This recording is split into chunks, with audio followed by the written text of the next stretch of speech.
culto aos nossos avisos pré-culto, em preparação ao nosso momento de adoração ao Senhor. Queremos dar alguns avisos sobre atividades da nossa igreja. Então sejam todos bem-vindos e vamos falar da nossa agenda de novembro. Primeiro, antes da agenda, queria lembrar que nós temos um boletim semanal, que já foi enviado hoje, umas 8 horas da manhã, mais ou menos, ou pouco depois, umas 8h30. E nesse boletim você tem as informações acerca das atividades da igreja. Então, sempre leia o boletim digital, que é enviado toda semana aos domingos, para você estar atento a tudo que está acontecendo na igreja. Mas aqui vai um resumo. Bom, primeiro, temos os ensaios para o Natal, os ensaios que têm acontecido, preparação para o momento em que celebramos a vinda do Senhor Jesus Cristo, o seu nascimento, a encarnação do Filho de Deus. Então, esse é um momento muito importante para nós como igreja e estamos nos preparando, então, para os trabalhos de Natal. E as crianças têm os seus ensaios aos domingos às 10 horas e temos também um coral que queremos formar e que terá os seus ensaios após o culto. Então, em torno de meio-dia, deve começar o ensaio. Com exceção de hoje, por conta das eleições, da eleição municipal, nós não teremos o ensaio, mas a partir do domingo que vem teremos esse ensaio. Jovens, participem, é importante que você se envolva. É o momento em que nós buscamos servir ao Senhor com as nossas vozes. E o final, o resultado disso é sempre muito gratificante. Quem participa sente muita alegria no coração pelos ensaios e pelo momento de entrega. Fazemos isso para Deus. Então, vamos nos preparar. Sempre o Natal é uma oportunidade evangelística de trazer pessoas à igreja para ouvir a mensagem do Senhor.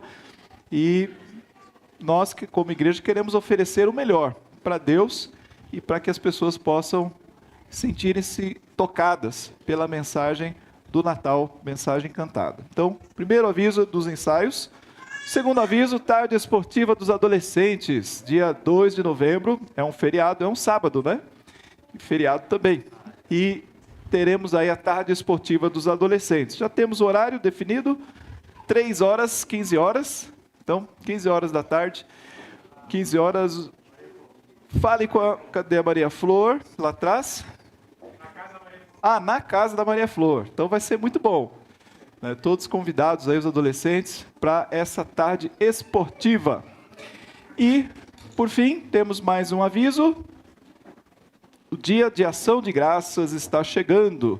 Será dia 24 de novembro. Todo ano nós celebramos como igreja o dia de ação de graças. Temos o momento de agradecer ao Senhor pelas colheitas do ano, Deus dá a cada um colheitas de formas diferentes, mas Ele nos dá. Ele tem provido a todos nós, como famílias, individualmente e também como igreja. Então, todos nós temos o que agradecer e vamos fazê-lo de forma especial no dia 24 de novembro.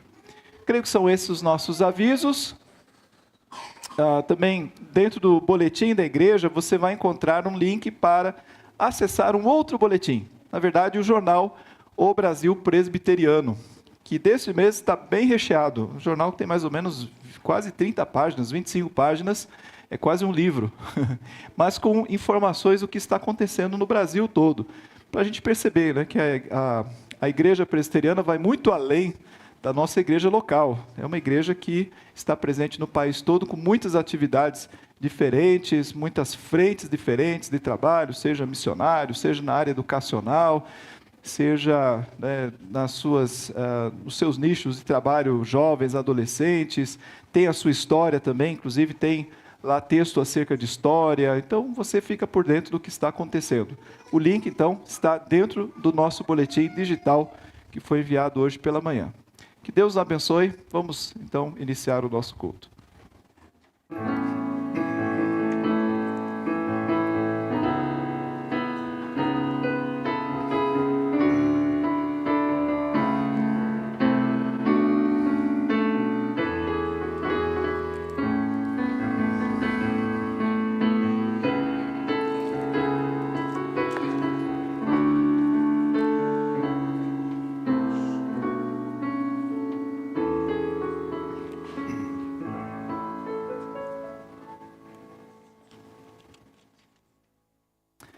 Amém. Queridos, hoje nós comemoramos como igreja, e acredito que muitas igrejas também, enquanto nossos vizinhos, celebram o Halloween, nós celebramos Cristo, celebramos também Cristo na história.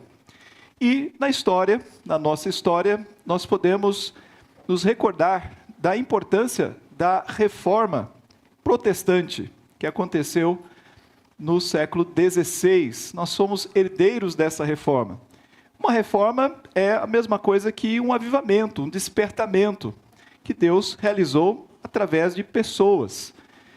Não só através de Martinho Lutero, nós gostamos de lembrar dele como figura central, mas houve também pessoas que antes dele já estavam sendo acordadas por Deus para perceber a necessidade de mudanças e grandes mudanças. Podemos mencionar Tyndale, por exemplo, aliás, Wycliffe, Tyndale veio depois, John Wycliffe, John Huss, Savonarola, pessoas que Deus já foi despertando e na sua época sofreram, inclusive, perseguição por entenderem que havia necessidade de retorno ao Evangelho na sua pureza. E depois tivemos também Martinho Lutero, tivemos João Calvino, John Knox, tivemos Zwinglio, também em regiões diferentes, Thomas Cranmer na Inglaterra. E então esta reforma que começou ali, na região da Europa, vai tomando conta de vários países e chegou um dia também até nós. No início, alguns dos reformados, ou daqueles que tiveram influência reformada, até apareceram no Brasil, mas deixaram ali uma contribuição bem tímida. Os huguenotes franceses, os holandeses que passaram também no nosso país, mas nós recebemos esta herança mais diretamente através da Igreja Presbiteriana, que também recebeu da sua parte a herança pela Igreja Inglesa e passando pelos Estados Unidos, e nós somos então herdeiros. E o que é esta reforma? A reforma é um despertamento espiritual para não progredirmos no sentido de inventarmos coisas novas, mas, ao contrário, retornarmos àquilo que é a essência da igreja. E nós vamos ver no nosso culto 5 desses princípios, durante a liturgia, nós vamos ver 5 desses princípios fundamentais em relação ao que a reforma resgatou.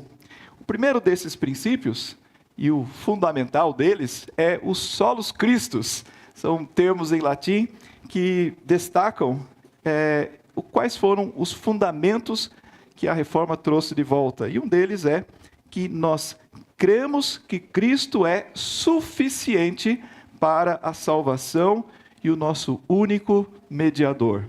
Cremos que Cristo é suficiente para a salvação e o nosso único mediador. Vamos abrir a palavra de Deus na primeira epístola de Paulo a Timóteo, capítulo 2. Primeira epístola de Paulo a Timóteo, capítulo 2, no versículo de número 5. É um pequeno trecho, do 5 ao 7, que diz assim: Porquanto há um só Deus e um só mediador entre Deus e os homens, Cristo Jesus, homem, o qual a si mesmo se deu em resgate por todos, testemunho que se deve prestar em tempos oportunos. Para isto fui designado pregador e apóstolo, afirmo a verdade e não minto, mestre dos gentios na fé e na verdade. Então, o texto deixa muito claro, há um só mediador. Tristemente, tem se criado mediadores para você poder se achegar a Deus. Mas a palavra de Deus, a Bíblia, o Novo Testamento, a palavra do apóstolo Paulo é muito clara em dizer que há um só. Assim como o próprio Senhor Jesus Cristo diz que Ele é o caminho, a verdade e a vida. Ninguém vem ao Pai senão por mim. Portanto, nós só precisamos de Cristo para a nossa salvação. Não precisamos de homens, de pessoas, não precisamos de realizar obras para complementar aquilo que Cristo fez. Nós apenas precisamos do que Cristo fez e precisamos dele para a nossa salvação. Ele é o caminho. Vamos louvar ao Senhor, então, nesse momento, ficando em pé. Vamos cantar ao Senhor hinos de louvor, cânticos de louvor a Ele.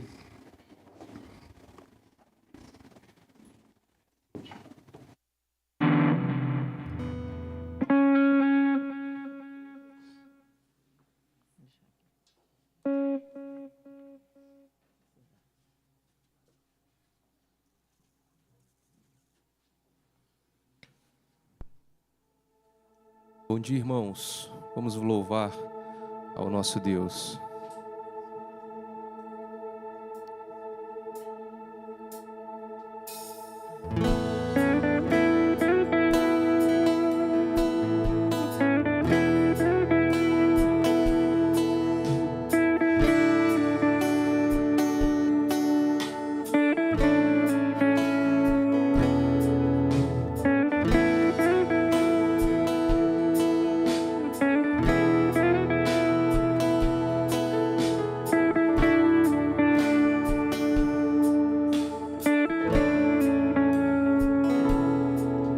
Em espírito, em verdade, te adoramos, te adoramos. Em espírito, em verdade, te adoramos, te adoramos. Rei dos reis e Senhor, te entregamos nosso viver. Rei dos reis e Senhor, te entregamos nosso viver. Pra te adorar, ó Rei dos reis, foi que eu nasci, ó Rei Jesus. Meu prazer é te louvar, meu prazer é estar nos átrios do Senhor. Meu prazer é viver na casa de Deus, onde flui o amor.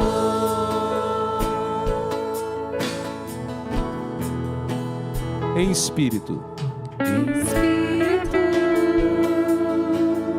em verdade, te adoramos, te adoramos. Em espírito, em verdade, te adoramos, te adoramos. Rei dos reis e Senhor, te entregamos nosso viver. Rei dos reis e Senhor, te entregamos nosso viver. Pra te adorar, ó Rei dos reis, foi que eu nasci, ó Rei Jesus. Meu prazer é te louvar, meu prazer é estar nos átrios do Senhor. Meu prazer é viver na casa de Deus, onde flui o amor.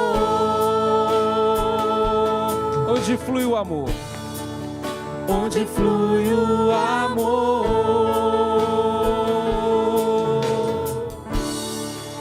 Onde flui o amor.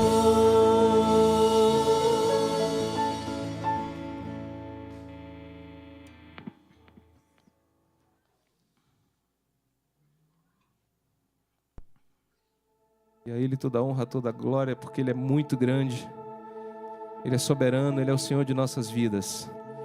Então vamos louvar ao nosso Deus com todo o amor que Ele coloca em nosso coração.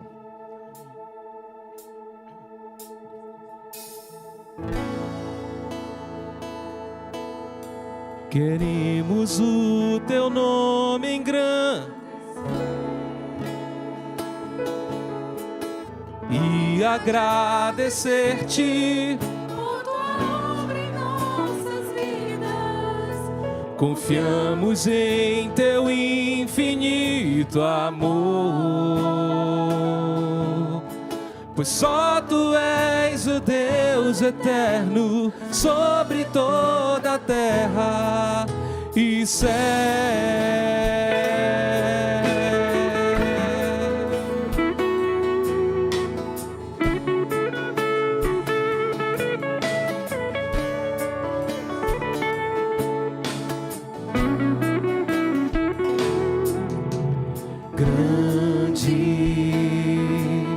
É o Senhor e muito digno de louvor.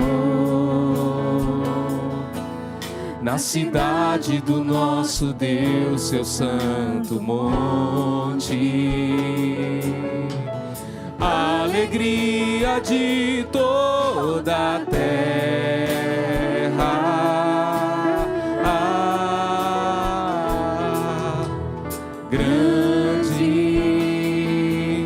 É o Senhor em quem nós temos a vitória, que nos ajuda contra o inimigo. Por isso diante dele nos prostramos.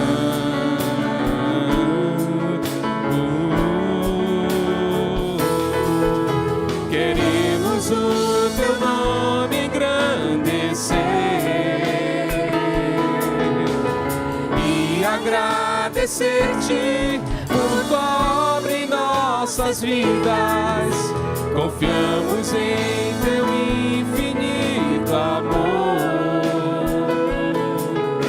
pois só Tu és o Deus eterno sobre toda a terra e céu.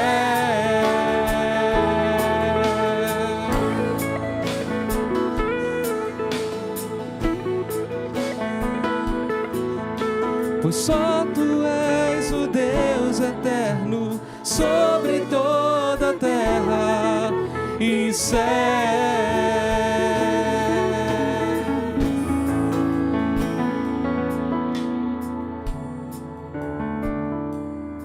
Aleluia, Senhor. Obrigado, meu Deus, por mais um dia em Tua casa, Pai, onde podemos Te buscar, Te louvar, engrandecer o Teu nome, Senhor. Só Tu és digno, ó Pai, só Tu és grande, Tu és soberano, Tu és o Deus Criador, o Deus conciliador, o Deus perdoador, o Jeová Jireh, que tudo provê, meu Pai. Obrigado, Senhor. Se tem alguém nesse dia que está aguardando, Pai, uma resposta, que está aflito, que está ansioso, Senhor, que está tenso, que possamos, ó Pai, através do Teu Espírito Santo, entregar a Ti toda ansiedade, todo desconforto, Senhor. Não precisamos de nada, ó Pai, quando andamos nos Teus caminhos e quando temos a Ti, Senhor. Obrigado, meu Pai. Abençoa o pregador para que a Tua palavra faça efeito, não apenas nesse momento de culto, Pai, mas durante toda a semana possamos buscá-lo, Senhor. Obrigado por tudo, é assim que eu oro e Te agradeço. Em nome do Senhor Jesus. Amém.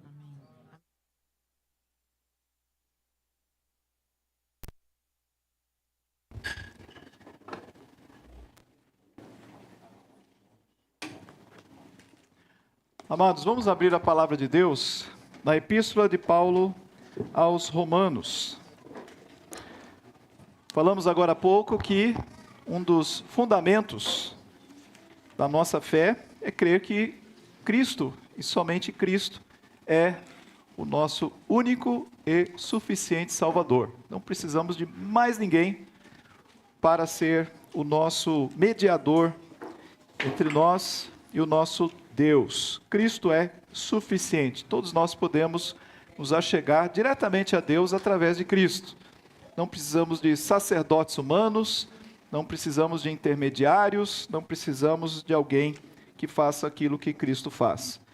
Mas também temos como um sólido fundamento a salvação tão somente pela fé.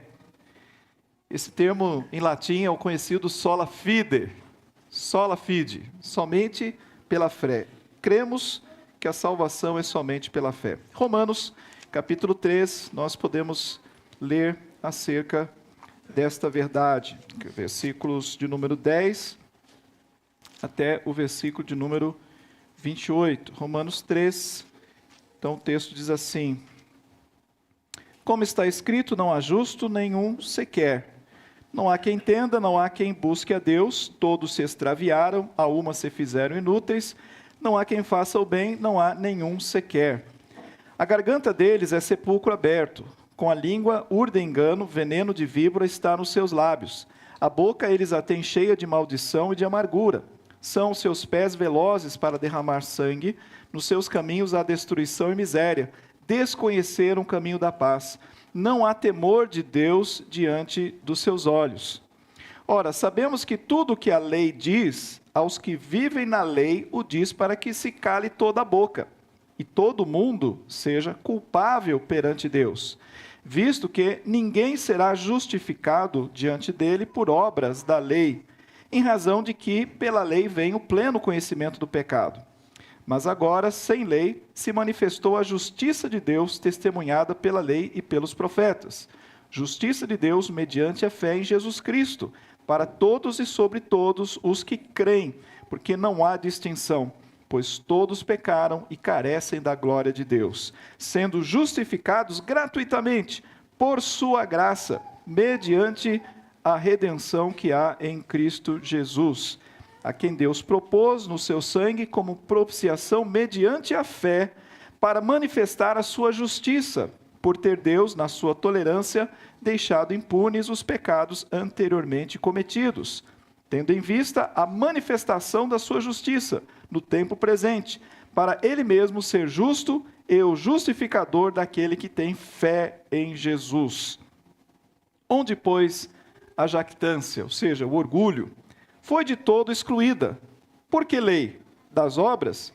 Não, pelo contrário, pela lei da fé. Vamos ler juntos o 28? Concluímos, pois, que o homem é justificado pela fé, independentemente das obras da lei. Concluímos, pois, que o homem é justificado pela fé. O capítulo 5, versículo 1 diz: justificados, pois, mediante a fé, temos paz com Deus, por meio de nosso Senhor Jesus Cristo. Por isso, o que é exigido de nós é a fé, é que creiamos, simplesmente. Depositemos a nossa confiança no Senhor Jesus Cristo, como nosso único e suficiente Salvador. Queridos, o que para nós parece tão simples, até óbvio, depois de sermos doutrinados na palavra de Deus, foi para aquelas pessoas da época, no passado, século XVI, uma descoberta libertadora. Pense em Martinho Lutero, um homem que viveu durante toda a primeira fase da sua vida o medo da morte, o medo do inferno, o medo da condenação de Deus, o medo da mão de Deus sobre ele, porque toda vez que ele se olhava no espelho, ele percebia ali o quanto ele era corrupto, um pecador, quanto não havia nada de bom nele que ele pudesse apresentar a Deus. E quanto mais ele buscava fazer as coisas certas, como o texto está dizendo, quanto mais ele buscava observar a lei e seguir a lei, mais condenável ele se sentia. Então não havia solução. Aquele homem descobriu a verdade na dor. Lutero foi levado a ser monge agostiniano quando, na verdade, os planos do seu pai para ele era de formar um advogado, uma pessoa de conhecimento que pudesse atuar, ser talvez uma autoridade, um prefeito, algo dessa natureza. Mas ele, quando estava no meio de um caminho, numa estrada, houve ali uma grande tempestade de relâmpagos, uma tempestade que trouxe um grande temor ao seu coração. E ele então apelou para a padroeira dos mineradores, a Santa Ana, dizendo que se ela o conservasse com vida, ele iria para o mosteiro, que ele seria um monge. E de fato, como ele não morreu, ele cumpriu a sua palavra, mas ele foi para lá buscar a sua salvação. Até hoje, isso é um dilema na vida das pessoas. Elas não têm certeza da sua salvação, ao contrário, têm medo da morte, têm medo do inferno, têm medo do futuro. E Martinho Lutero só pôde encontrar paz quando ele entendeu, pela palavra de Deus, que a salvação é tão somente pela fé. Bastaria confiar nos méritos de Cristo, naquilo que o Senhor Jesus já fez por nós. Louvemos ao Senhor por esta verdade, cantando o hino 144, que fala sobre a segurança e a alegria que temos no Senhor. E quando nós estivermos cantando, poderemos também trazer os nossos dízimos e ofertas de gratidão ao Senhor. Vamos ficar em pé e vamos louvar ao nosso Deus.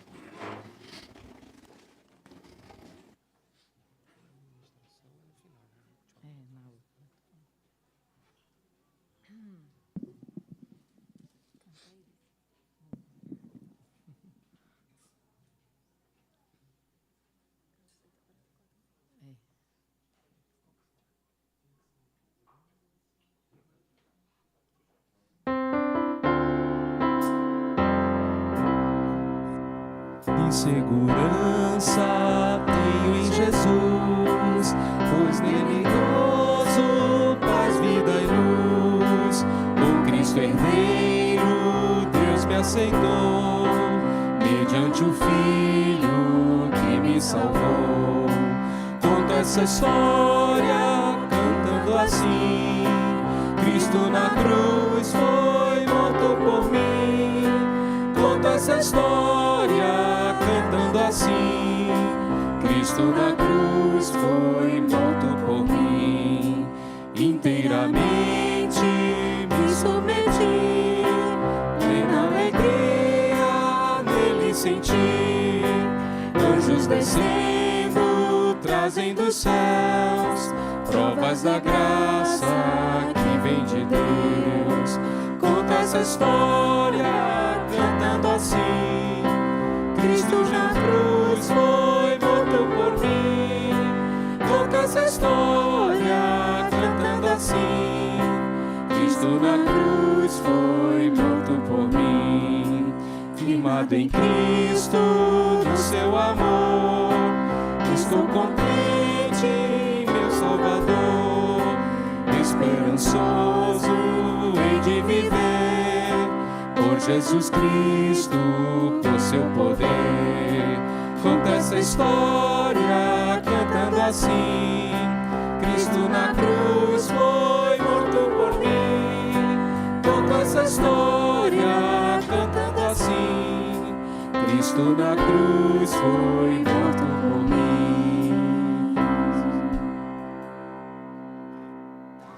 Vamos ser elevados a Deus em oração de gratidão. Vou pedir ao presbítero André para fazer esta oração de gratidão ao Senhor, também de consagração dos nossos dízimos e ofertas, agradecendo ao Senhor porque temos a fé que é dom de Deus. Efésios capítulo 2 nos diz, de fato, que a fé, ela vem do Senhor, para que nem a fé seja um mérito nosso, mas ela mesma seja um presente que Deus nos deu. Querido Deus, obrigado por mais uma vez estarmos na sua casa, podendo adorar ao Senhor com a nossa vida. Abençoe a cada um de nós para que a gente sempre entregue essa adoração de fato, de espírito e em verdade. Amém, Senhor. Tire de nós tudo que tira o foco do Senhor e nos permita adorar ao Senhor de fato, entendendo e sentindo tudo que o Senhor é na nossa vida. Parte dessa adoração também vem do nosso reconhecimento de que tudo vem do Senhor. Amém. Toda a nossa provisão, o sustento da nossa vida, isso tudo nós só temos e estamos aqui porque o Senhor nos sustenta. Amém. E nós gostaríamos e fizemos isso nesse momento, agradecendo ao Senhor por tudo isso, devolvendo uma parte de tudo que o Senhor proveu para a gente aqui nesse momento. Abençoe o sustento dessa igreja, abençoe o sustento dos trabalhos para que o seu nome seja conhecido na nossa região, que todos nós possamos sempre nos sentirmos parte de que essa igreja, essa comunidade, ela é sustentada pelo Senhor e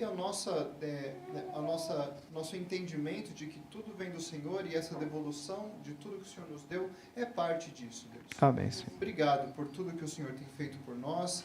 Abençoe a cada um de nós no nosso íntimo, que nós possamos, que isso que a gente fez aqui nesse momento possa ser apenas o reflexo do nosso relacionamento com o Senhor. Que a gente possa sempre estar próximo de Ti, estudando a Sua palavra, bebendo a largos sorvos o Teu nome, e que o Senhor sempre faça diferença na nossa vida. Amém, Obrigado Senhor. por tudo, em nome de Jesus. Amém. Amém, Senhor. Amém. Podemos assentar. Falamos de Cristo como nosso único e suficiente Salvador, primeira coluna. A segunda, da fé, somente pela fé, ou sola fide, como diz o termo em latim. O terceiro, que iremos explorar também durante a nossa mensagem, é o somente a Escritura, ou sola Scriptura. E esse é um fundamento, se a gente puder ser redundante e dizer fundamental, vamos dizê-lo, porque tudo que baseamos para afirmar os outros princípios é a partir da própria Escritura. Se abandonarmos o princípio da Escritura como sendo a nossa única regra de fé e prática, nós teremos o infinito de possibilidades. A criatividade será o nosso lema, mas não seguimos a criatividade, devemos seguir as Escrituras. E este é um princípio que a Reforma trouxe de volta. Na época dos reformadores, era escandaloso tudo que havia sido acrescentado à simples lei do Evangelho. Era escandaloso o que as pessoas tinham que fazer para poder ter certeza da salvação. Uma das coisas era impossível você poder prover pelos seus próprios pecados, já que na visão ensinada, Cristo não teria realizado uma obra completa. Na verdade, Cristo deu o início da obra e você teria que completá-la com a sua vida. Então, as pessoas tinham noção de que elas não eram merecedoras do céu. E elas não tinham certeza de como poderiam ser merecedoras. Havia formas de você punir os seus pecados. Havia forma de purgar esses pecados através de atos que, no confessionário, o sacerdote diria a você o que fazer. Mas isso não era suficiente. Martinho Lutero era um daqueles que sofriam com esta consciência o tempo todo latejando. Então, dizia que ele saía do confessionário para depois retornar ao confessionário, a ponto dos seus próprios colegas, vamos dizer assim, outros monges, dizerem para ele: mas olha, Lutero, o problema está com você mesmo, não é possível que toda hora você esteja aqui no confessionário tendo que confessar outra coisa. Mas as pessoas se sentiam assim, de fato. E o grande ponto é que elas não tinham a certeza da salvação. O pecado as tornava escravas da sua própria consciência. A igreja criou um subterfúgio, que seria o purgatório. Você não pagaria durante o seu tempo de vida, mas você poderia pagar na sua vida além. Então, haveria aí um prazo posterior, você pagaria em parcelas. Mas ainda assim, nada disso trazia conforto ao coração. E a igreja então criou um outro dispositivo chamado indulgências. E as indulgências poderiam ser dadas através de castigos, situações em que você poderia tentar pagá-las, mas de uma forma mais prática você poderia comprá-las. E aí sim, você usaria o seu dinheiro para comprar, tanto pelo seu perdão, quanto, olha que interessante, pelo perdão de outras pessoas que já haviam morrido e que deveriam estar no purgatório sofrendo. Daí, de novo, o céu é o limite. Você poderia usar todos os seus recursos para não apenas salvar você, mas outros também da perdição. Imagine então viver nessa época. Voltar às Escrituras Sagradas e redescobri-las para aquele período, para aquelas pessoas, foi absolutamente libertador. Fez parte desta época um período que se chama, em que houve a eclosão do que se chama de humanismo, o voltar-se aos textos antigos. Tudo que era lido até então era lido através de comentários, através dos pais da igreja, através de outros que haviam lido em primeira mão ou de forma original os escritos sagrados. Mas agora, nessa época, as pessoas estavam sendo levadas a ler no original, buscar lá no grego, no hebraico, e assim também aconteceu com Martinho Lutero, que como professor do Novo Testamento, ele teve que ali estudar a fundo os termos, os textos, e ele mesmo chegar às conclusões daquilo que a Bíblia lhe ensinava. Então, isso tudo porque sola Escritura. Voltemos à palavra de Deus. Sola Escritura, cremos que a Bíblia é a única regra de fé e prática. E eu gostaria de ler com os irmãos, antes da mensagem, o texto do Salmo 119, que é um texto que nos fala acerca da Bíblia como o livro sagrado, aquele que nos revela o mandamento, a vontade de Deus para a nossa vida. O Salmo 119, eu quero ler os últimos versículos, 169, a partir do 169 ao 176. Diz assim: Chegue a ti, Senhor, a minha súplica, dá-me entendimento, segundo a tua palavra. Chegue a minha petição à tua presença, livra-me, segundo a tua palavra. Profiram louvor os meus lábios, pois me ensinas os teus decretos. A minha língua celebre a tua lei, pois todos os teus mandamentos são justiça. Venha a tua mão socorrer-me, pois escolhi os teus preceitos. Suspiro, Senhor, por tua salvação, a tua lei é todo o meu prazer. Viva minha alma para louvar-te, ajude-me os teus juízos. Ando errante como ovelha desgarrada, procuro o teu servo, pois não me esqueço dos teus mandamentos. Em cada um dos versículos, o autor, o poeta, ele faz questão de usar aqui um sinônimo para a palavra de Deus. A tua lei, os teus preceitos, os teus juízos, tudo isso diz respeito à palavra de Deus. Mas note aí o primeiro versículo: dá-me entendimento, segundo a tua palavra. Então, é a palavra o fundamento para o nosso entendimento. Fora dela, nós não aceitamos. Aceitamos apenas aquilo que vem da palavra. Isto é libertador. Nós vamos convidar agora as crianças que vão orar conosco e vão orar para que Deus fale aos nossos corações através da mensagem. Opa! O Noah que vai orar hoje, né? É isso? É a Cleo? Eita!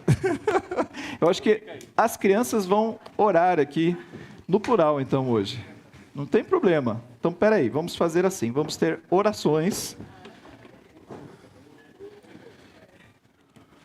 A Cleo, o Noah e o Enzo, né?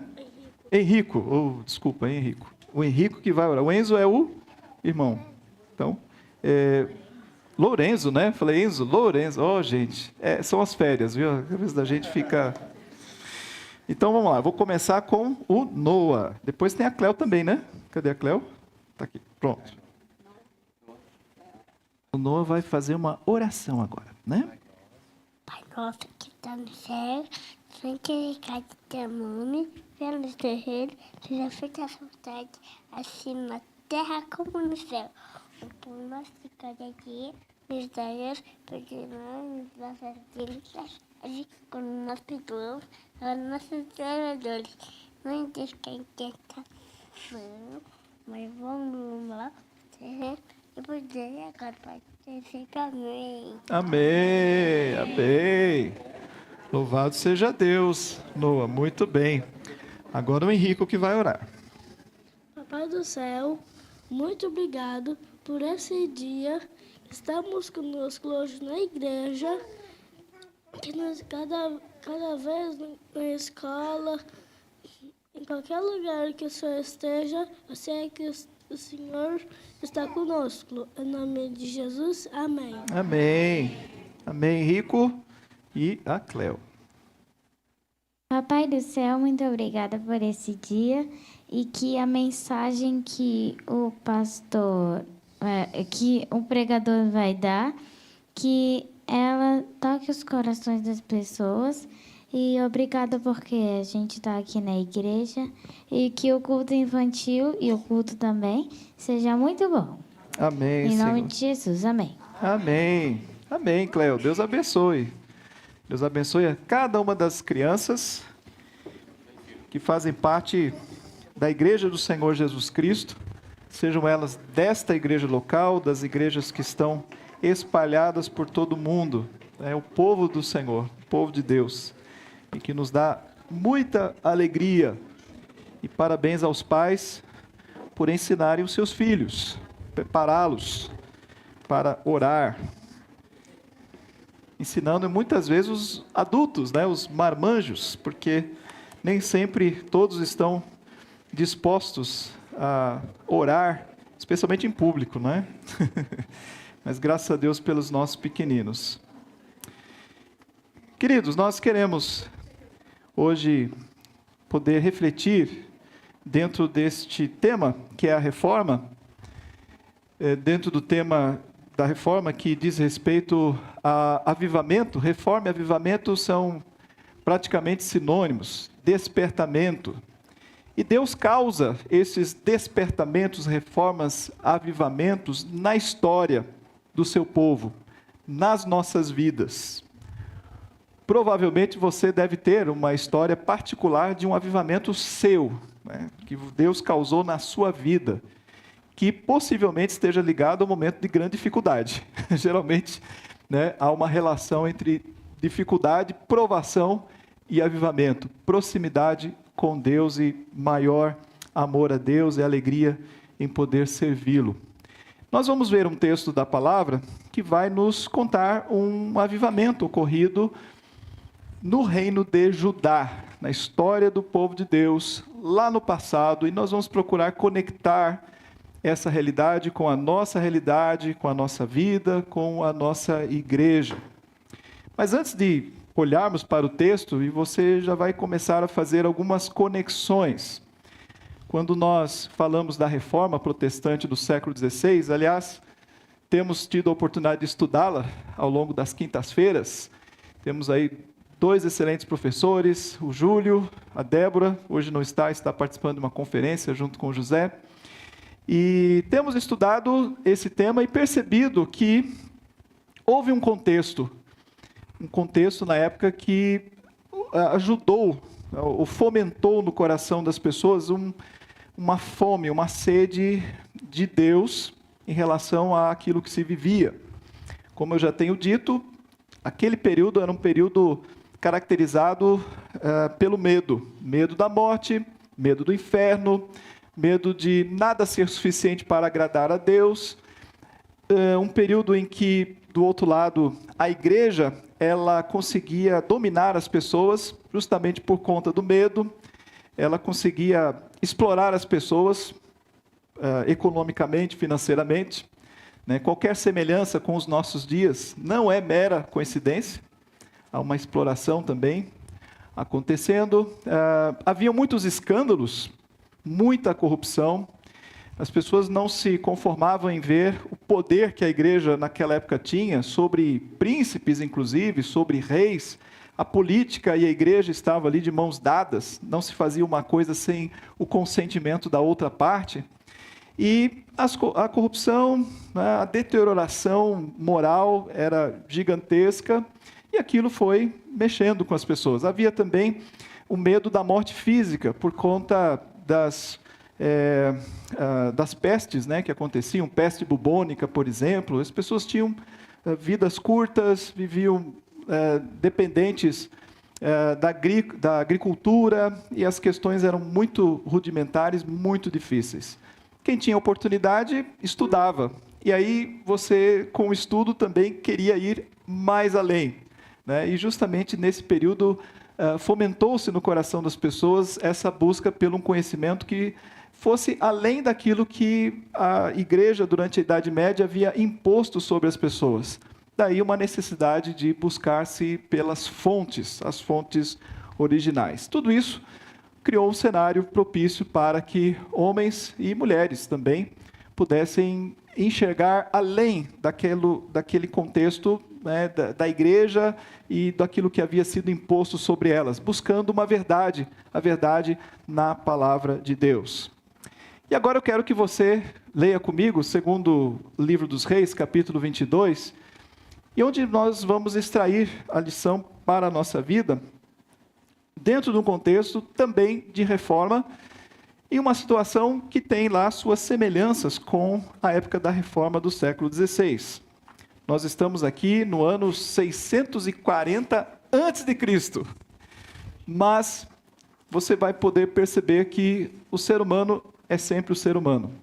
Ainda que, neste caso, trate-se do povo de Deus, do reino de Judá, você vai se lembrar que houve um período da monarquia unida, quando ela nasce ali em Saul, depois seguida de Davi, depois você tem Salomão, mas com a morte de Salomão, nós temos aí a divisão em que Roboão, né, o filho de Salomão, né, ele se mostra rebelde, né, ele se mostra assim pesado para com o povo, e ele acaba dividindo em reino do norte e reino do sul. Ele foi para o reino do norte com Jeroboão, e formou-se também o reino do sul. Vemos que na história, o reino do norte, ele teve lá, constituíram-se vários reis, mas reis, todos eles rebeldes contra Deus, né? Você vai ler sempre na história deles que fulano de tal fez o que era mal perante o Senhor, fez o que era mal perante o Senhor. E todos eles foram fazendo o que era mal perante o Senhor, Deus avisando pelos profetas que aquilo ia dar ruim, e de fato aconteceu que o povo da Síria foi lá e levou-os em cativeiro, e acabou o reino do norte, ano 522, por aí, mais ou menos, né? Aliás, perdão, né? Anos 700, mais ou menos anos 700. Foi mais ou menos 100 anos antes, 720, eu acho, mais ou menos 100 anos antes da história que nós vamos ler. Então, o reino do norte já havia desaparecido, agora nós temos apenas o reino do sul. Vamos ler o texto. Versículo 1, capítulo 22. Tinha Josias 8 anos de idade, quando começou a reinar, e reinou 31 anos em Jerusalém. Sua mãe se chamava Gedida e era filha de Adaías de Boscate. Fez ele o que era reto perante o Senhor. Andou em todo o caminho de Davi, seu pai, e não se desviou nem para a direita e nem para a esquerda. No 18º ano do seu reinado, o rei Josias mandou o escrivão Safã, filho de Azalias, filho de Mesulão, à casa do Senhor, dizendo: sobe a Ilquias, o sumo sacerdote, para que conte o dinheiro que se trouxe à casa do Senhor, o qual os guardas da porta ajuntaram do povo, que o deem nas mãos dos que dirigem a obra e tenha a seu cargo a casa do Senhor, para que paguem aqueles que fazem a obra que há na casa do Senhor, para repararem os estragos da casa. Aos carpinteiros, aos edificadores e aos pedreiros, e comprem madeira e pedras lavradas, para repararem os estragos da casa. Porém, não se pediu conta do dinheiro que se lhes entregara nas mãos, porquanto procediam com fidelidade. Então disse o sumo sacerdote Ilquias ao escrivão Safã: achei o livro da lei na casa do Senhor. Ilquias entregou o livro a Safã, e este o leu. Então o escrivão Safã veio ter com o rei e lhe deu o relatório, dizendo: teus servos contaram o dinheiro que se achou na casa, e o entregaram nas mãos dos que dirigem a obra e têm a seu cargo a casa do Senhor. Relatou mais o escrivão Safã ao rei, dizendo: o sacerdote Ilquias me entregou um livro, e Safã o leu diante do rei. Tendo o rei ouvido as palavras do livro da lei, rasgou as suas vestes. Ordenou o rei a Ilquias, o sacerdote, a Aicão, filho de Safã, a Aquibor, filho de Micaías, a Safã, o escrivão, e a Asaías, servo do rei, dizendo: ide consultai ao Senhor por mim, pelo povo e por todo Judá, acerca das palavras desse livro que se achou. Porque grande é o furor do Senhor que se acendeu contra nós, porquanto nossos pais não deram ouvidos às palavras deste livro, para fazerem segundo tudo quanto de nós está escrito. Então o sacerdote Ilquias, Aicão, Aquibor, Safã, Asaías foram ter com a profetisa Ulda, mulher de Salum, o guarda-roupa, filho de Tikvá, filho de Arás, e lhe falaram. Ela habitava na cidade baixa de Jerusalém. Ela lhes disse, assim diz o Senhor, o Deus de Israel, dizei ao homem que vos enviou a mim, assim diz o Senhor, eis que trarei males sobre este lugar e sobre os seus moradores, a saber, todas as palavras do livro que leu o rei de Judá. Visto que me deixaram e queimaram incenso a outros deuses, para me provocarem a ira com todas as obras das suas mãos, o meu furor se acendeu contra este lugar e não se apagará. Porém, ao rei de Judá que vos enviou a consultar o Senhor, assim lhes direis, assim diz o Senhor, o Deus de Israel, acerca das palavras que ouviste. Porquanto o teu coração se enterneceu e te humilhaste perante o Senhor, quando ouviste o que falei contra este lugar e contra os seus moradores, que seriam para assolação e para maldição, e rasgaste as tuas vestes e choraste perante mim, também eu te ouvi, diz o Senhor. Pelo que eis que eu te reunirei a teus pais, e tu serás recolhido em paz à tua sepultura, e os teus olhos não verão todo o mal que hei de trazer sobre este lugar. Então levaram eles ao rei esta resposta. A história continua. Então deu ordem o rei, e todos os anciãos de Judá e de Jerusalém se juntaram a ele. O rei subiu à casa do Senhor, e com ele todos os homens de Judá, todos os moradores de Jerusalém, os sacerdotes, os profetas e todo o povo, desde o menor até o maior, e leu diante deles todas as palavras do livro da aliança, que foram encontrado na casa do Senhor. O rei se pôs em pé, junto à coluna, e fez aliança ante o Senhor, para o seguirem, guardarem os seus mandamentos, os seus testemunhos e os seus estatutos, de todo o coração, de toda a alma, cumprindo as palavras desta aliança que estavam escritas naquele livro. E todo o povo anuiu a esta aliança. Então, o rei ordenou ao sumo sacerdote Ilquias e aos sacerdotes da segunda ordem e aos guardas da porta que tirassem do templo do Senhor todos os utensílios que se tinham feito para Baal e para o poste ídolo e para todo o exército dos céus, e os queimou fora de Jerusalém, nos campos de Cedron, e levou as cinzas deles para Betel. O texto vai continuar, nós vamos para o versículo de número 21. Deu ordem o rei a todo o povo, dizendo, celebrai a Páscoa ao Senhor vosso Deus, como está escrito neste livro da aliança, porque nunca se celebrou tal Páscoa como esta desde os dias dos juízes que julgaram a Israel, nem durante os dias dos reis de Israel, nem nos dias dos reis de Judá. Corria o ano 18º do rei Josias, quando esta Páscoa se celebrou ao Senhor em Jerusalém. Nós vamos ler até aqui. Senhor nosso Deus, te agradecemos pela tua palavra que faz este registro da tua poderosa ação sobre a vida de um dos reis de Judá, e especialmente do poder que a tua palavra tem de transformar a realidade a partir do coração e a percepção e a atitude das pessoas em relação ao Senhor, e o quanto isto traz de benefícios, o quanto isso traz de bênção, o quanto isso muda toda a realidade humana, quando nós passamos a ouvir a tua voz, a entender a tua vontade e obedecemos a esta vontade sobre as nossas vidas. Senhor, este é também o nosso propósito, do qual nós queremos sair daqui com aliança no Senhor, também para guardarmos os teus estatutos. Por isso pedimos que o Senhor, com o teu Espírito, trabalhe em nossos corações, opere mudança em nossas vidas. Em nome de Jesus, amém, Senhor. Amém. Meus amados, nós vivemos numa época em que o mundo simplesmente despreza a palavra de Deus. O mundo que nós vivemos não quer saber da Bíblia, não quer saber do Evangelho, do Senhor Jesus Cristo, ouvir falar de pecado, de cruz, de inferno, de céu. O mundo que nós vivemos despreza, de fato, a palavra. E isso para nós não é nenhuma surpresa. Na verdade, é o que nós já esperamos mesmo. O mundo que jaz no maligno será o mundo que sempre desprezará a Deus e tudo aquilo que vem dele. E, de uma forma muito especial, a sua palavra. Na verdade, a intenção do maligno e do mundo é que a palavra deixe de existir, que a lei de Deus seja enterrada, que ninguém mais tome conhecimento e nem dê qualquer atenção a ela.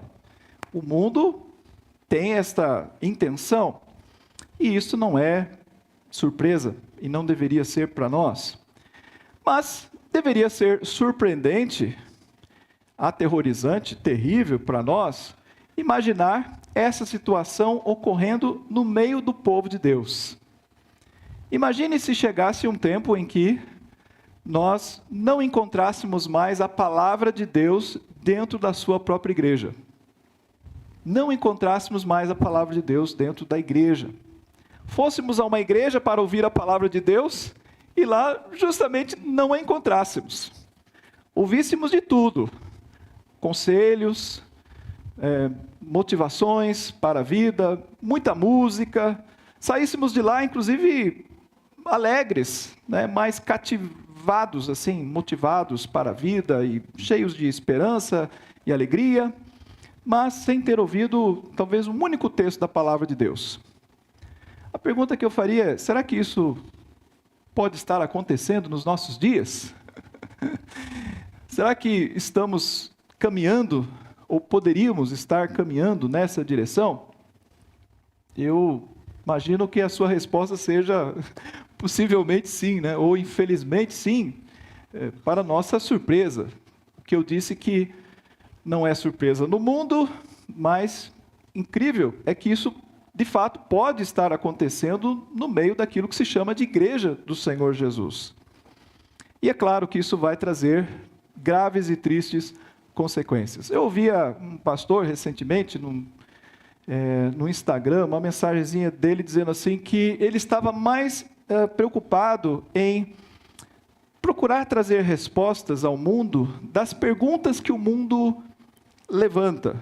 Porque o que ele queria dizer, em outras palavras, é que muitas vezes esse evangelho, como nós apresentamos, da Bíblia, isso parece que está um pouco fora de moda. As pessoas não querem ouvir isto.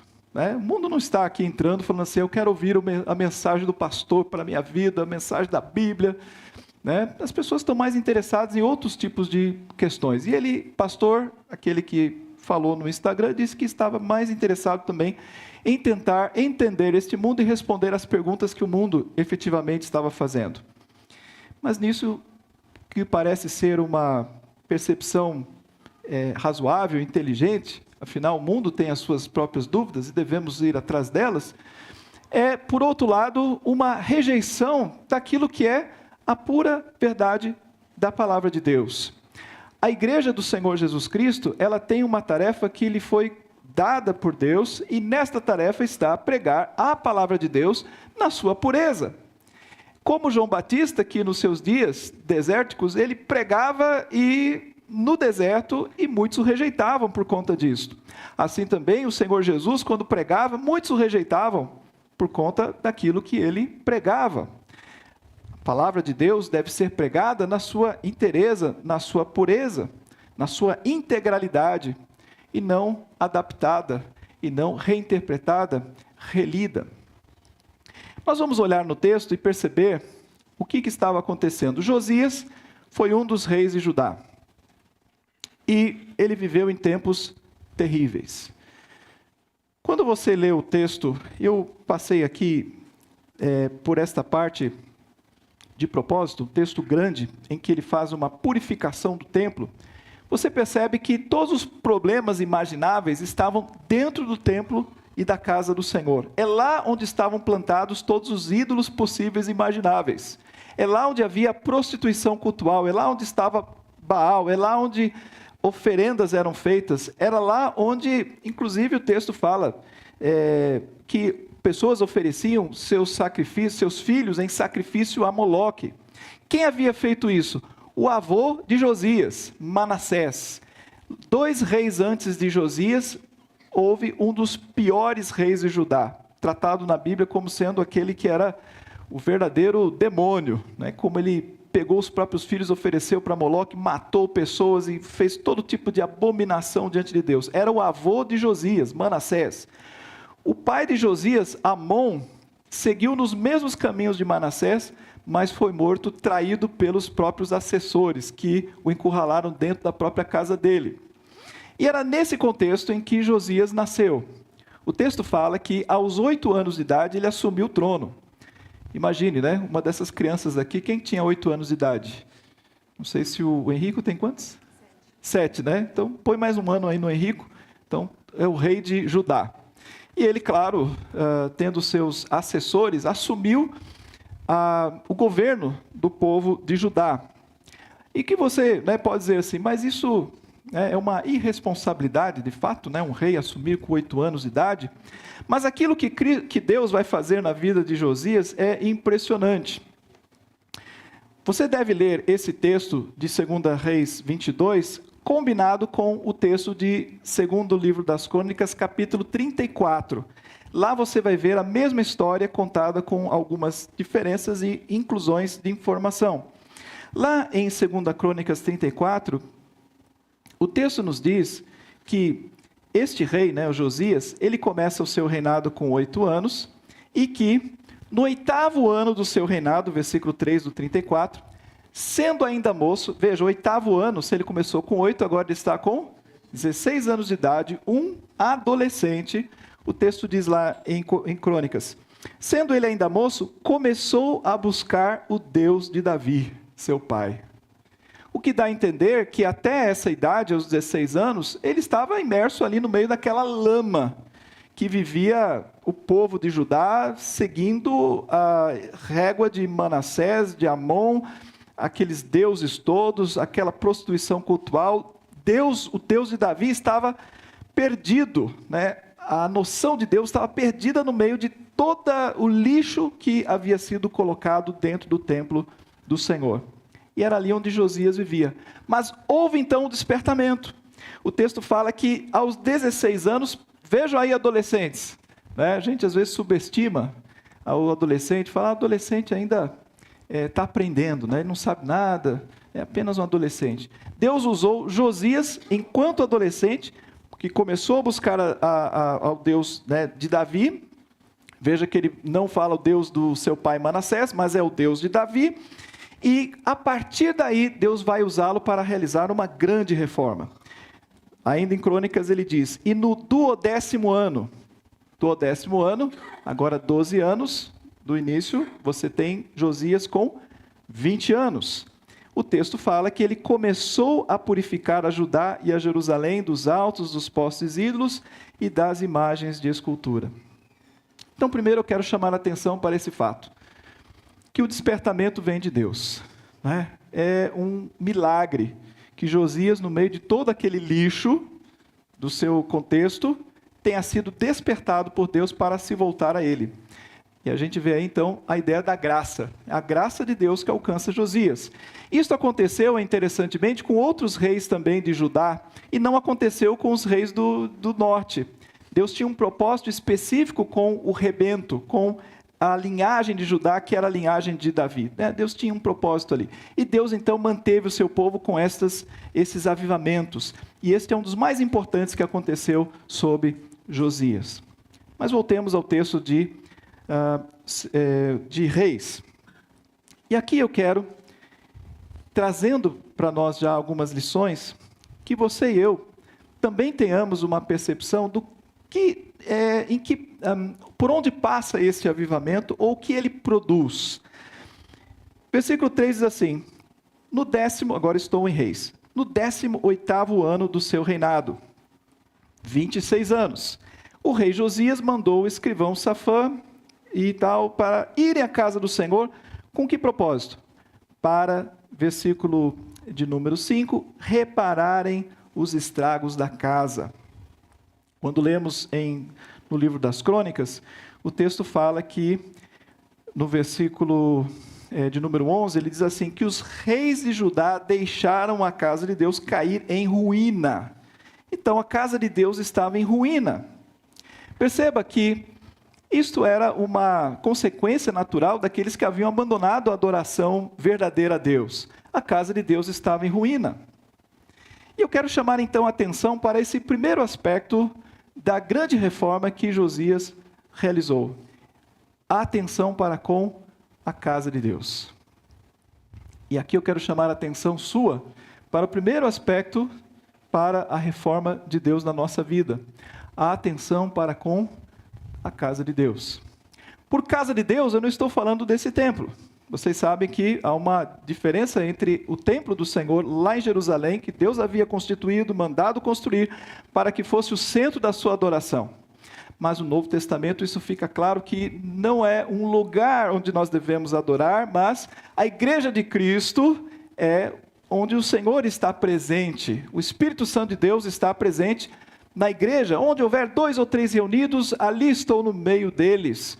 Nós somos o templo do Espírito Santo individualmente e coletivamente. Mas há uma relação direta entre esses estragos, porque nós podemos perceber, muitas vezes, estragos na casa do Senhor. Estragos no sentido coletivo, poderíamos olhar para a nossa igreja e dizer: precisamos reparar os estragos na casa do Senhor. E aquilo que Deus tem nos mostrado, que são questões que precisam ser tratadas, seja do nosso relacionamento, seja da forma como nós temos servido a Deus, seja do estudo que temos feito do Senhor, do compromisso, da maneira como os irmãos têm se integrado nessa obra. Há estragos que precisam ser consertados, isso coletivamente, e que Deus nos ajude a reparar esses estragos. Existe um trabalho que nós temos que fazer continuamente, e que o Espírito Santo que nos desperta, como despertou Josias, para tratarmos os estragos dentro da nossa casa. Ou você está envolvido nesse trabalho de reparar os estragos, ou você está envolvido no trabalho da manutenção da igreja, porque quando você repara os estragos, agora você tem que fazer a manutenção da igreja, para que ela não fique deteriorada. Ou você está envolvido conjuntamente com o trabalho da construção desta igreja. A palavra de Deus nos diz que a igreja, ela é o edifício que cujo Cristo, ele é a base desse edifício, a pedra angular, e nós somos pedras vivas que são colocadas sobre esse edifício. E a cada vez que nós batizamos alguém aqui, nós estamos como que reconhecendo que foi colocada mais uma pedra nesse edifício. E o nosso trabalho, então, é procurarmos fazer a manutenção desse edifício, cuidarmos uns dos outros, fortalecermos uns aos outros, exortarmos uns aos outros, discipularmos uns aos outros, cuidarmos uns dos outros. Isso é um trabalho intensivo da igreja. Isto é manutenção, isto é construção e reparo daquilo que está estragado. Queridos, Deus tem um grande apreço pela sua igreja. É por isso que Ele deu a sua vida por ela. Assim como Deus tinha lá no passado um grande apreço por aquele templo. Você vai se lembrar que mais à frente, quando Judá foi efetivamente levado em cativeiro pela Babilônia, depois Deus permitiu com que eles retornassem para Jerusalém. E quando eles retornaram para Jerusalém, o que eles encontraram? Um templo totalmente destruído. E aí o povo retorna para Jerusalém e falam: puxa, tudo destruído, vamos recomeçar as nossas vidas. E cada um começa correndo atrás dos seus negócios, das suas casas. Mas chega um ponto em que há uma coisa triste, que está acontecendo. O quê? Que as pessoas estão correndo atrás das suas casas e o templo do Senhor está destruído. Aí Deus chama um profeta, chamado Ageu. E através de Ageu, Deus faz a pergunta: acaso é templo de vocês habitarem em casas, vocês lembram o termo?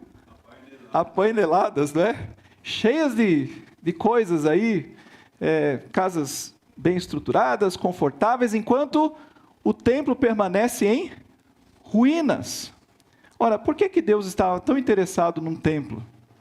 É porque lá era o lugar de adoração. É porque ali deveria a igreja, o seu povo, se congregar para adorar ao Deus verdadeiro. E a condição daquele templo, na verdade, mostrava a condição das pessoas e da adoração a Deus. A adoração a Deus estava sendo esquecida.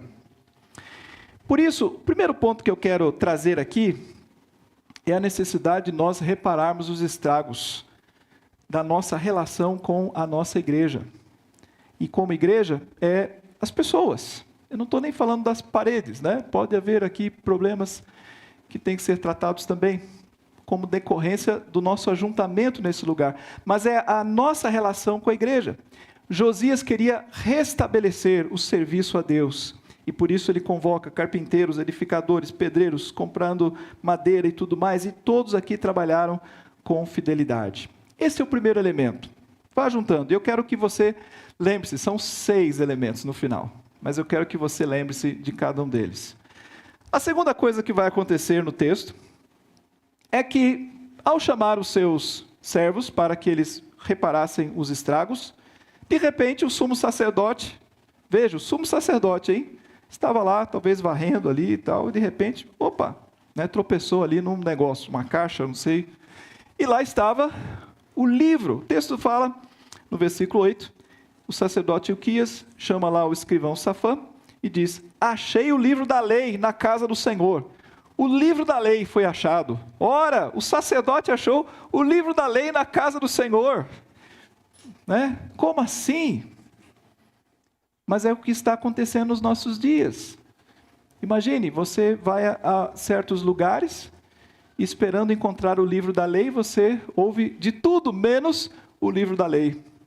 E aí eu ouço, irmãos, eu não digo isso e entendo, não é para a glória nossa, é para a tristeza nossa, mas quantas pessoas que estão se refugiando nas igrejas reformadas, não é só esta igreja, outras igrejas, dizendo assim: eu estava sedento, eu não conseguia ouvir a palavra, eu estava buscando, eu fui de igreja em igreja em igreja, e lá eu só via prosperidade, eu via promessa, eu via isso, eu via aquilo, né? E eu estava precisando de igreja, eu estava precisando da palavra, né? Simplesmente a palavra.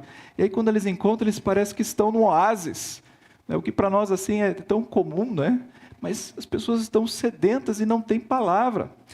E aqui então, Josias, primeiro o sacerdote, né, encontrou o livro da lei e leram, ficaram espantados, e levaram o livro para o rei. E aí o que o rei fez? Veja, o rei poderia ter uma de duas atitudes. O rei poderia ter falado: que bom, vamos ler o livro, e é o que ele faz. Ou ele poderia também ter pego o livro e falado assim: quer saber? Rasga o livro, corta ele em pedaços e joga no fogo. Você fala: como assim? Pois foi exatamente isso que fez o filho de Josias. Você sabia disso? O filho de Josias, Jeoaquim, diante do rolo que Baruque levou a ele, Jeremias, né, havia ditado, Baruque escreveu, levou até ele. O que ele fez com o livro que foi levado, que Deus havia comandado? Ele pega aquilo, corta em pedaços e joga no fogo. Pois é. Mas, aqui nós vemos Josias. O que ele fez? O texto diz, versículo 11, tendo o rei ouvido as palavras do livro da lei. Queridos, aqui é o segundo ponto que eu quero trazer. Primeiro nós vimos que era o de repararmos os estragos da casa. O segundo é ouvirmos as palavras do livro da lei. Este é o fundamento da nossa fé. Ouvirmos, mas ouvirmos as palavras, falando ao nosso coração. É diferente de você escutar de ouvir. Há uma diferença muito grande. E você vai perceber essa diferença pela reação dele. Então, primeiro, é preciso que nós ouçamos com cuidado aquilo que Deus tem para falar aos nossos corações. Quando o filho de Josias mandou, ele mesmo, né, cortou lá com estilete, não sei, faca, espada, o texto, jogou fora e queimou, sabe o que Deus mandou fazer? Escreve de novo, né, porque essa palavra vai se cumprir. Você pode não dar ouvidos aquilo que Deus tem para dizer, mas aquilo que Deus tem para dizer continuará sendo dito. E você pode ignorar, mas as consequências virão da mesma maneira. Porque no caso aqui do povo de Judá, o que estava escrito, e as consequências viriam de todas as formas. E é por isso que Josias, então, ele fica alarmado com aquilo que ele acaba de ler, e ele fica como que, assim, com uma reação, né, de grande tristeza, ao ponto de rasgar as suas vestes. Você precisa ouvir a palavra de Deus, mas a ponto de rasgar as suas vestes. Veja, é diferente de escutar. Você pode aqui estar escutando a palavra. E aí você volta semana que vem, escuta de novo, e volta na outra, escuta, e você é um escutante da palavra, né? ou no vocabulário bíblico, né? Melhor, ouvinte, mas você não aplica isso. Isso não está fazendo diferença na sua vida, isso não está cativando você, isso não está mudando nada, você é apenas uma pessoa que está fazendo isso mecanicamente, automaticamente. Mas veja o que acontece com Josias, ele rasga as suas vestes, né? Você lembra quando isso aconteceu? Antes, Davi rasgou as suas vestes quando ele ouviu falar da morte de Saul e de Jonatas. Ele ficou tão triste, que ele rasga as suas vestes em luto, né, em tristeza. Também quando faleceu o comandante Abner, que foi morto, ele também rasga as suas vestes. E o que Deus requer de nós? Abra lá em Joel, no capítulo 2, diz assim: convertei-vos a mim de todo o vosso coração, e isso com jejuns, é capítulo 2, versículo 12. Com jejuns, com choro e com pranto, rasgai o vosso coração e não as vossas vestes. Por que Deus diz isso? Porque Ele sabe o quanto nós somos dados a apenas uma exterioridade, né? A simplesmente sermos hipócritas, agimos de forma exterior e não efetivamente de coração. E Deus está convocando-nos para rasgar o nosso coração. E diz o texto: e convertei-vos ao Senhor vosso Deus, porque Ele é misericordioso e compassivo e tardio em irar-se, grande em benignidade, e se arrepende do mal. Queridos, aqui então 2 aspectos, após falarmos do reparar os estragos da casa, é ouvirmos a palavra de Deus, mas também rasgarmos as nossas vestes, ou rasgarmos o nosso coração. O que isso implica? Mais à frente no texto, falando sobre essa atitude dele, o texto vai explicar, versículo 19: porquanto o teu coração se enterneceu e te humilhaste perante o Senhor, quando ouviste o que falei contra este lugar e contra os seus moradores, que seriam para assolação e para maldição, e rasgaste as tuas vestes e choraste perante mim, também eu te ouvi, diz o Senhor. Qual foi a última vez que você chorou diante de Deus? Quando foi a última vez que você se entristeceu? Talvez esta ausência seja a consequência de uma superficialidade na sua relação com Deus.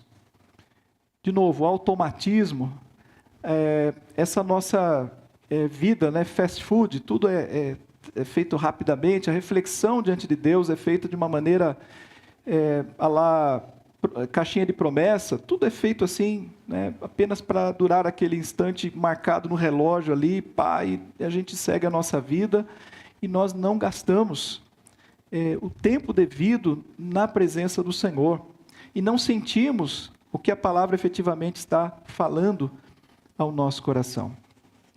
O que nós vemos no texto é que o verdadeiro avivamento, ele parte do poder da palavra de Deus, falando ao nosso coração, e no momento em que o poder da palavra de Deus fala ao nosso coração, vem um sentimento de tristeza, num primeiro momento. Essa tristeza é pela percepção da nossa condição, do nosso pecado. Josias se entristeceu e rasgou as suas vestes. Mas o texto continua. Em seguida, capítulo 23, o outro ponto que eu quero trazer a vocês é a necessidade de ação. O que você vai fazer?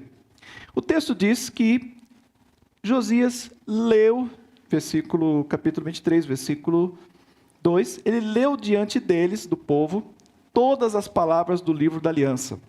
O detalhe é que ele lê para todas as pessoas, desde o menor até o maior. Então todos, crianças, velhos, jovens, todos. Ele lê a palavra da aliança. Em seguida, ele diz que ele fez uma aliança ante o Senhor. E no final do texto ele diz, todo o povo anuiu a esta aliança. Então, a pergunta é, o que você fará?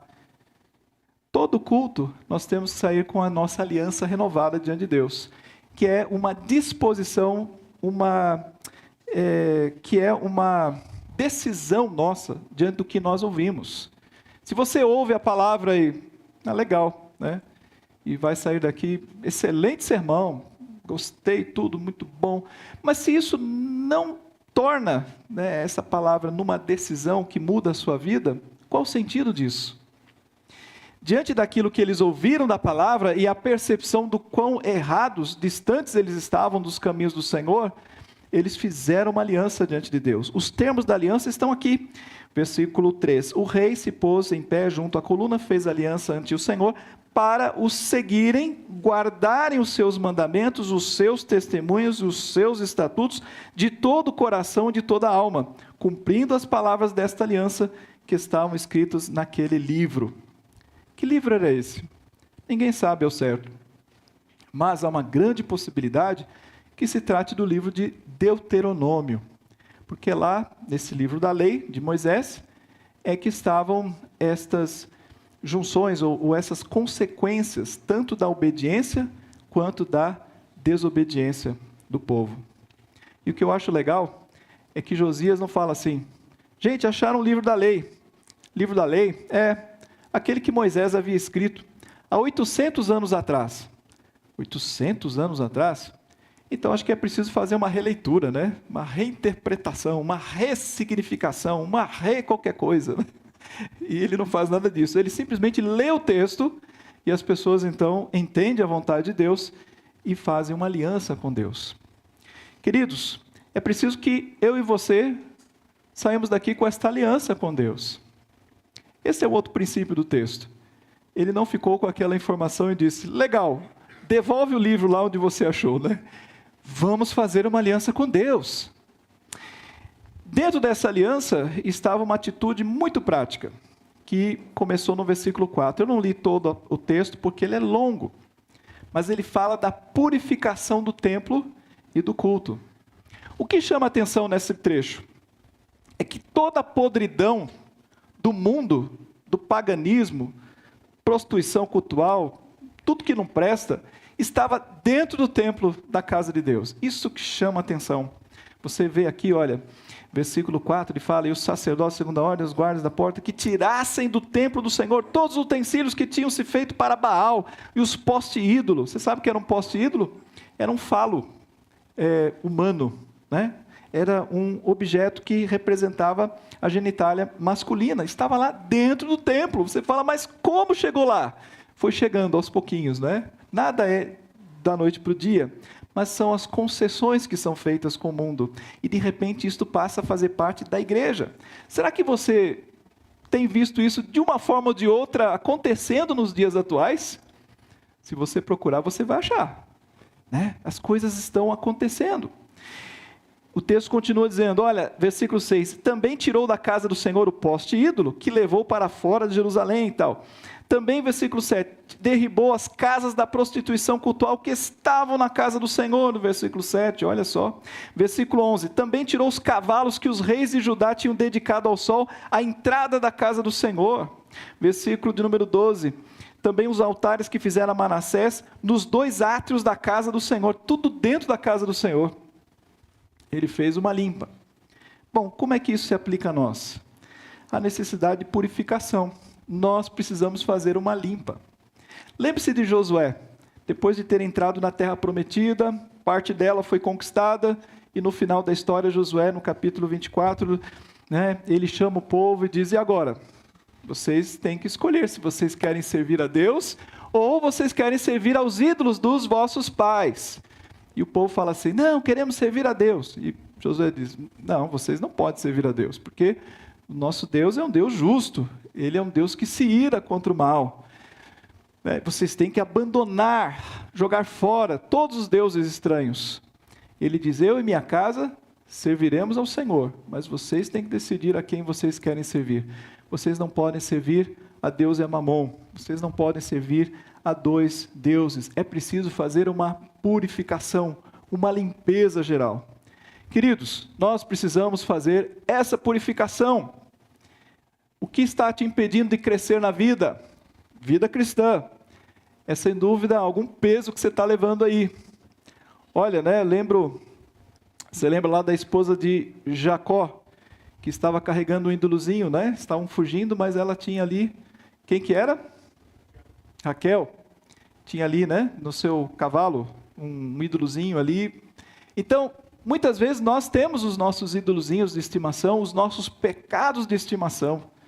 E hoje, na época da internet, o pecado, né, não jaz à porta, jaz dentro de casa, na tela ali, facilmente. Mexendo com os nossos desejos, o nosso coração, os nossos olhos, ou mesmo coisas lícitas, mas que tomam o nosso tempo, né, impregnam a nossa vida e nos impedem de ter um relacionamento de tempo, de qualidade com Deus, até de chorar diante de Deus.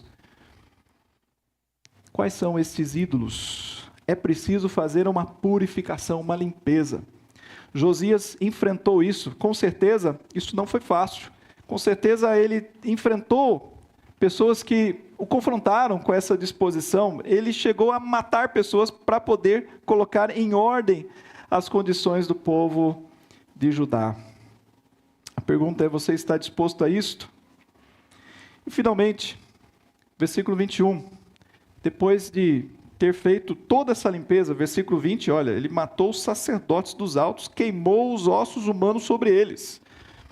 E você pode ler mais detalhes no texto.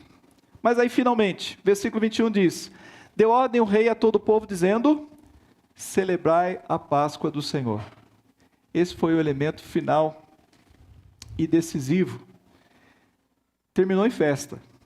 A festa da Páscoa do Senhor. Você lembra o que era Páscoa? Era o momento que o povo celebrava a libertação do Egito, mas também, né, e na Páscoa especificamente, a libertação do anjo da morte, que passou por todas as casas, e somente as casas que tinham o sangue do cordeiro ali foram libertas da morte que esse anjo traria sobre aquelas casas. Isso tinha um grande ensinamento. O sangue do cordeiro que nos livra dos castigos que deveria cair sobre nós. Nós celebramos a Páscoa do Senhor. Isso aqui tem a ver com o culto a Deus centrado em Cristo Jesus. Ele é o Cordeiro de Deus que tira o pecado do mundo. Não temos tempo de ler, infelizmente, mas depois eu gostaria que você lesse o relato sobre a Páscoa ao Senhor lá em Crônicas. Aqui em Reis ele é bem resumidinho, mas lá em Crônicas ele dá os detalhes de como isso aconteceu, né? Tudo que foi reativado no culto para que o Cordeiro voltasse ali ao centro. E isso foi uma coisa feita de tal maneira, o texto fala, que nunca havia acontecido, não se tinha celebrado a Páscoa desde o tempo dos juízes. E a celebração foi de tal tamanho, proporção, que nunca se fez nada antes e nem depois de Josias. A celebração da Páscoa para nós é a celebração do culto ao Senhor em Cristo Jesus. Esse deve ser o centro da nossa história e de todo esse avivamento que eu descrevi aqui em Josias. O grande centro disto é o Senhor Jesus Cristo, o Cordeiro Pascal. É nele que nós encontramos a efetiva alegria por saber que nós, efetivamente, não agradamos a Deus diretamente, mas o fazemos em Cristo Jesus. E que Cristo, então, recebe todos esses atos. É nele que nós sabemos que essa nossa disposição de fazer parte de uma aliança, de fazer a sua vontade, será aceito. Senão Deus olharia para nós e diria: seus hipócritas, vocês têm uma boa intenção aí? Imagina, vocês nunca vão alcançar isto. A própria intenção de vocês está contaminada pelo pecado. Mas por causa do Cordeiro da Páscoa, ele nos aceita.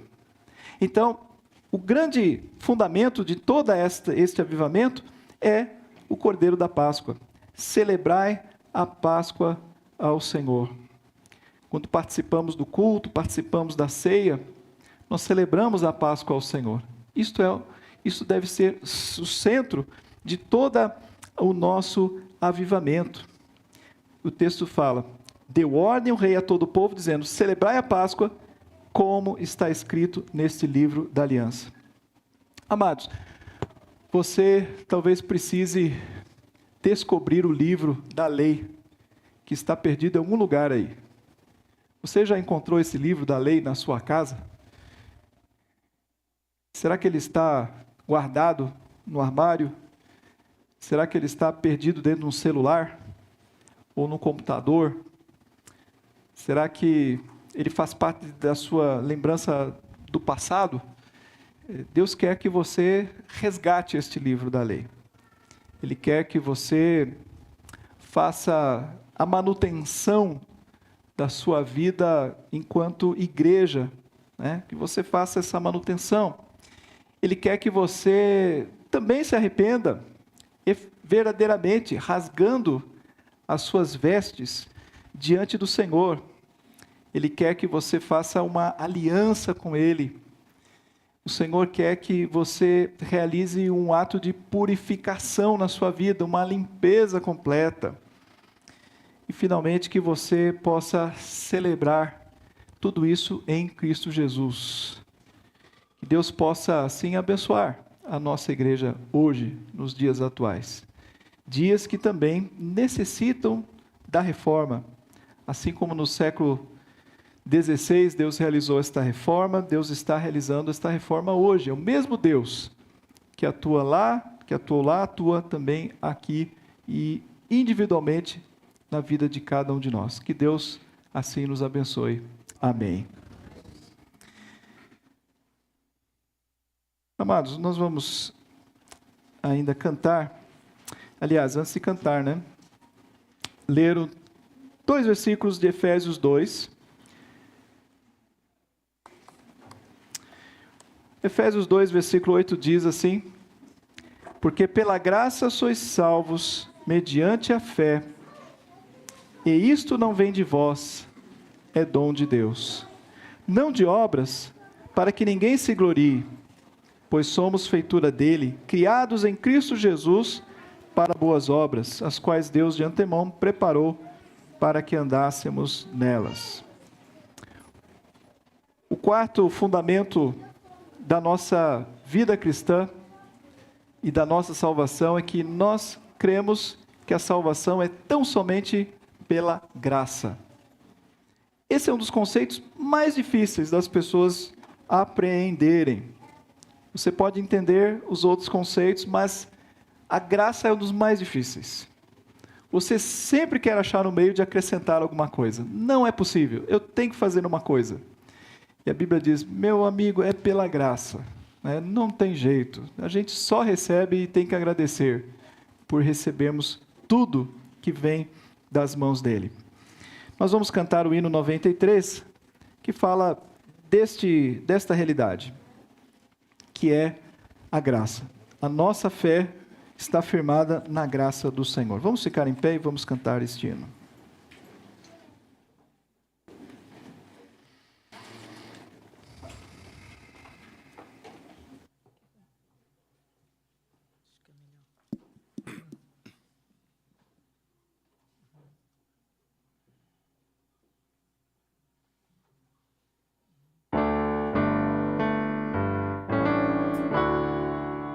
Somente ponho a minha fé na graça excelsa de Jesus, o sacrifício remidor, o sangue do bom Redentor. A minha fé e o meu amor estão firmados no Senhor, estão firmados no Senhor. Se não lhe posso a face ver, é pela fé que vou viver. Em cada transe a suportar, eu hei de nele confiar. A minha fé e o meu amor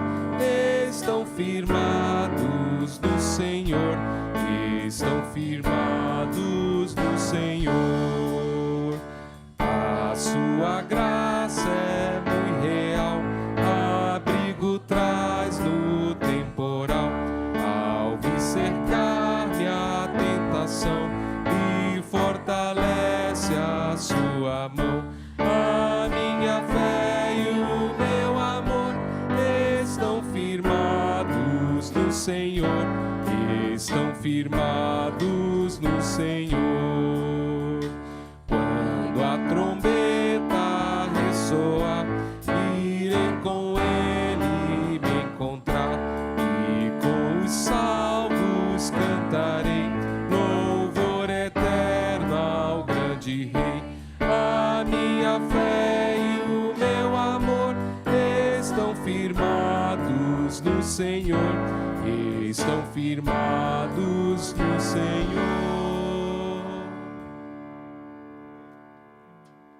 E finalmente, só lhe deu glória, toda a glória seja dada somente a Deus. Esse também é um fundamento que diz que nós não devemos colocar homens no lugar de Deus. Nada absolutamente pode assumir o seu lugar. A glória é dele. Nós diminuímos e ele cresce. O Salmo 115, nos primeiros versículos, diz assim: não a nós, Senhor, não a nós, mas ao teu nome dá glória, por amor da tua misericórdia e da tua fidelidade. Por que diriam as nações, onde está o Deus deles? No céu está o nosso Deus, e tudo faz como lhe agrada. Amém. Cantemos. Meu respirar.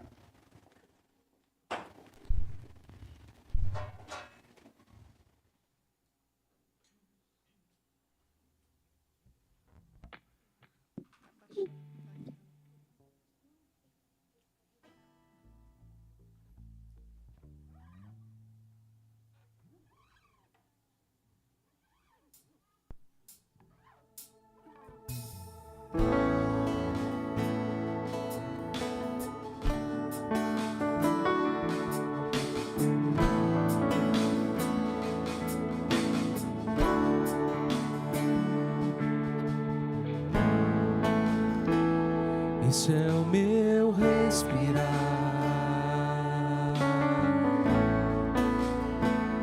esse é o meu respirar. Teu Santo Espírito vivendo em mim.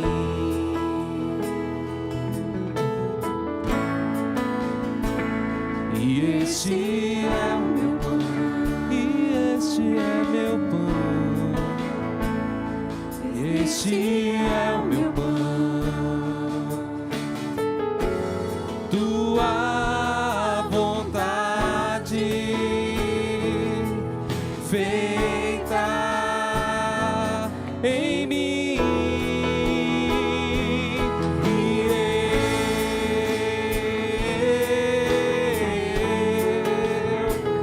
Eu nada sou sem ti.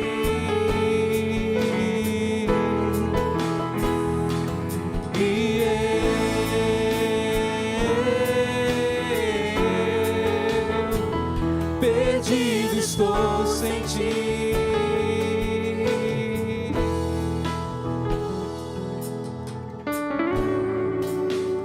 Assim como está no livro de Atos 16, quando Paulo e Silas, eles aparentemente estavam presos, mas nada impediu eles de adorar, porque nós somos livres para adorar o Senhor, que nós possamos o adorar em espírito e em verdade. Nenhuma circunstância é maior do que o nosso Deus. Que o nosso coração esteja totalmente rendido e entregue, assim como diz na palavra, entrega o caminho, confia nele, tudo ele fará. Que possamos adorar nessa manhã.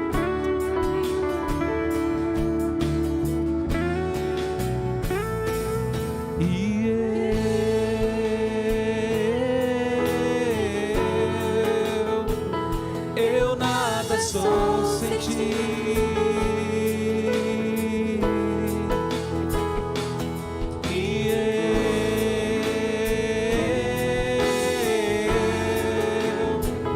Perdido estou sem ti. Eu nada sou sem ti. Perdido estou sem ti.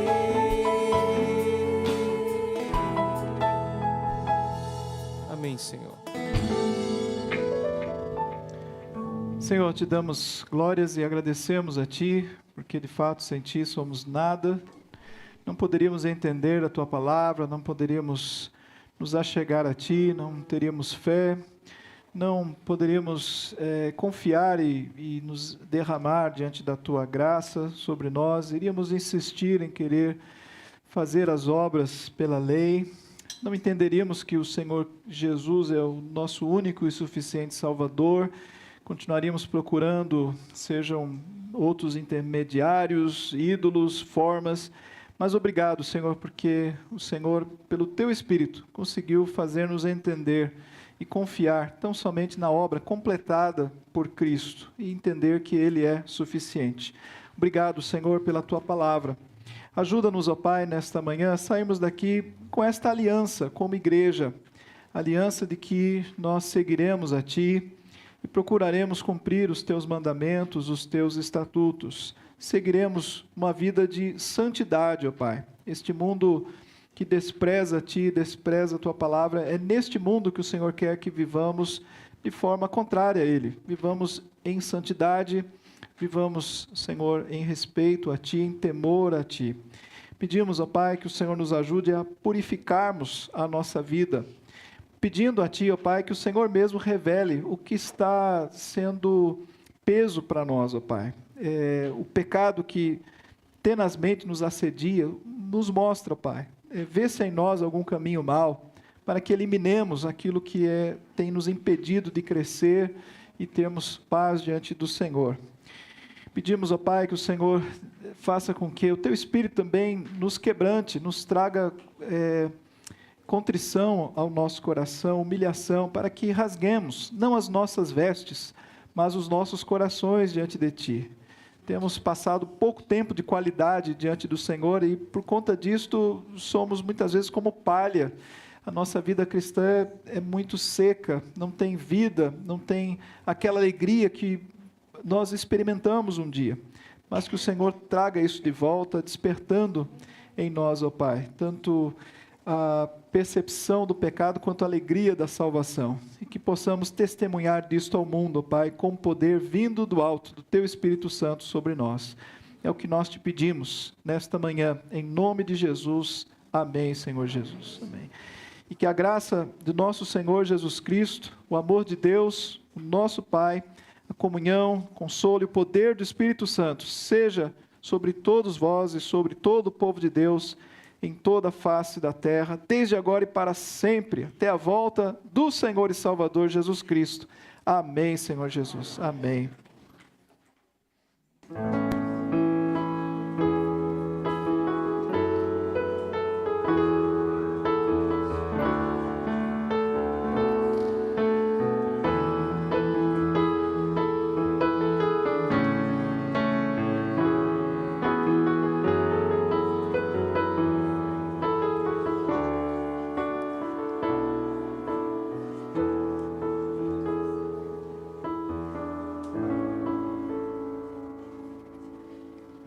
Amém.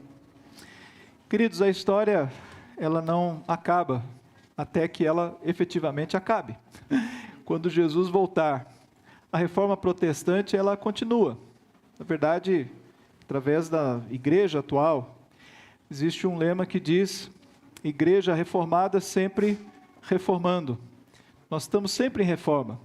E essa reforma é uma reforma para trás. Na verdade, queremos ser sempre aquela igreja primitiva, no sentido da sua essência, da sua pureza, da sua autenticidade, num mundo que muda, mas na verdade é mais do mesmo. Que Deus possa assim nos ajudar a nos manter íntegros e fiéis àquilo que o Senhor nos chamou. Temos alguém aqui pela primeira vez conosco? Creio que não. Eu queria ainda, irmãos, antes de nós finalizarmos ou nos despedirmos, ainda fazer uma última oração pela nossa cidade. Hoje é dia de eleição, e também agradecendo a Deus e pedindo a Ele pela vida do nosso mais experiente membro, que é o presbítero Renato Guimarães. Essa semana, né, semana passada fez 103 anos de vida. Então eu quero fazer uma oração por ele. Senhor, agora queremos suplicar primeiramente pela cidade de São Paulo, que hoje vai eleger o seu prefeito.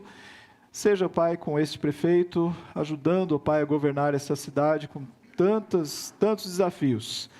E ainda que ele não seja um servo teu, assim como outros no passado, o Senhor pode usá-lo também para benefício da população. Mas dá a ele temor a ti, ó Pai, compreensão do seu dever acima dos interesses próprios políticos ou outras vantagens que ele venha a ter, ó Pai. Ajuda-nos, Senhor, como cidadãos, tanto na cidade, no estado, no país e também todos os prefeitos que vão ser eleitos hoje também, Senhor. Seja conosco com a tua graça. E pedimos também pelo teu servo Renato Guimarães, que semana passada fez mais um aninho de vida para a sua longa coleção de anos, e o Senhor tem abençoado a sua vida e todos os que estão à sua volta. Pedimos pela sua saúde, porque esses últimos dias não têm sido fáceis para ele.